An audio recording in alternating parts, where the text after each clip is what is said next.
நீங்கள் இணைந்திருப்பது வடக்கின் குரல் செய்திகளுடன். போலீசார் பொதுமக்களுக்கு விடுத்துள்ள அறிவிப்பு சமூக ஊடகங்களில் பரவி வரும் போலியான கடிதம் தொடர்பாக போலீசார் விளக்கம் அளித்துள்ளனர். இவ்வாறு தவறான தகவல்களை பரப்பும் நபர்களுக்கு எதிராக தேவையான சட்ட நடவடிக்கைகளை மேற்கொள்ள குற்றப்புலனாய்வு திணைக்களத்தினால் விசாரணைகள் ஆரம்பிக்கப்பட்டுள்ளன.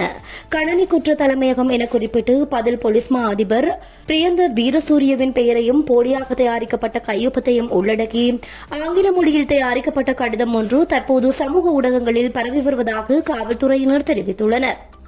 இந்த கடிதத்தில் குறிப்பிடப்பட்டுள்ள விடயங்கள் எவையும் சட்டபூர்வ அடிப்படையற்றவை எனவும் பொருந்தாத வார்த்தைகளை பயன்படுத்தி இலங்கை தேசிய இலச்சினை, இலங்கை உயர்நீதிமன்ற இலச்சினை மற்றும் இலங்கை காவல்துறை அதிகாரப்பூர்வ இலச்சினைக்கு ஒத்தவாறு இலச்சினைகள் அச்சிடப்பட்டு தயாரிக்கப்பட்டுள்ளதாகவும் காவல்துறையினர் அவதானித்துள்ளனர்.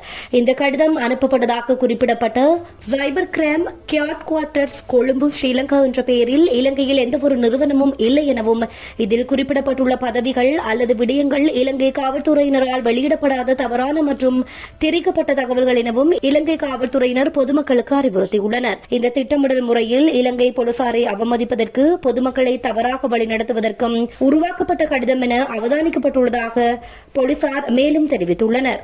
சிசிடிவி கேமராக்கள் ஊடாக 4000 சாரதிகளுக்கு எதிராக சட்ட நடவடிக்கை. கொழும்பு நகரை சுற்றியுள்ள சிசிடிவி கேமராக்கள் மூலம் பதிவான காட்சிகளின் அடிப்படையில் வாகன விதிமீறல்களை செய்த 4000க்கும் மேற்பட்ட வாகன சாரதிகளுக்கு எதிராக சட்ட நடவடிக்கை எடுக்கப்பட்டுள்ளதாக காவல்துறையினர் தெரிவித்துள்ளனர். கடந்த ஆண்டு பிப்ரவரி மாதம் 1ஆம் தேதி முதல் கொழும்பு நகரை சுற்றி அமைக்கப்பட்ட சிசிடிவி கேமராக்கள் மூலம் வாகன விதிமீறல்களை கண்டறியும் இந்த திட்டம் ஆரம்பிக்கப்பட்டுள்ளது.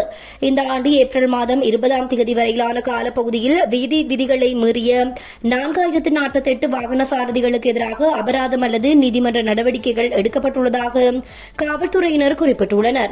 இந்த திட்டத்தின் கீழ் உரிய முறையில் உரிமை மாற்றப்படாத 241 வாகனங்களுக்கு எதிராக சட்ட நடவடிக்கை எடுக்கப்பட்டுள்ளதாக காவல்துறையினர் தெரிவித்துள்ளனர். இந்த ஆண்டின் கடந்த கால பகுதியில் 724 வாகன விபத்துகள் ஏற்பட்டுள்ளதாக காவல்துறை தெரிவித்துள்ளது.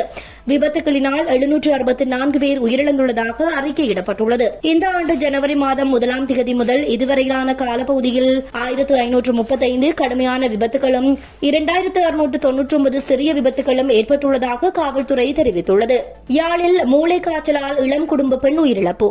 மூளைக்காய்ச்சல் காரணமாக யாழில் இளம் குடும்ப பெண் ஒருவர் நேற்றைய தினம் 21 உயிரிழந்துள்ளார். உயிரிழந்தவர் தெல்லிப்பளை வீமன்காமம் பகுதியைச் சேர்ந்த கவிந்தன் சாமினி என்ற 22 வயதுடைய குடும்ப பெண் என தெரியவந்துள்ளது. இந்த சம்பவம் தொடர்பாக மேலும் தெரிய வருகையில் இவருக்கு கடந்த 14ஆம் தேதி காய்ச்சல் ஏற்பட்டுள்ளது. இந்த நிலையில் தெல்லிப்பளை ஆதார வைத்தியசாலையில் சிகிச்சைக்காக அனுமதிக்கப்பட்டிருந்தார். பின்னர் மேலதிக சிகிச்சைகளுக்காக கடந்த 19ஆம் தேதி யாழ்ப்பாணம் போதனா வைத்தியசாலையில் சிகிச்சைக்காக அனுமதிக்கப்பட்டு சிகிச்சை பெற்று வந்துள்ளார்.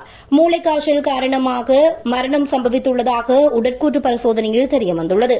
விவசாயிகளுக்கான மானியம் வழங்கல் தொடர்பில் வெளியான அறிவிப்பு. சிறுபோகத்திற்கான உரமானியங்கள் என்று 22ஆம் தேதி, நாளை 23ஆம் தேதியும் வழங்கப்படும் என்று கமநல சேவைகள் திணைக்களம் தெரிவித்துள்ளது. 9 மாவட்டங்களுக்கு இந்த நிதி வழங்கப்படும் என்று கமநல சேவைகள் ஆணையாளர் நாயகம் ரோகன ராஜபக்ஷ குறிப்பிட்டுள்ளார்.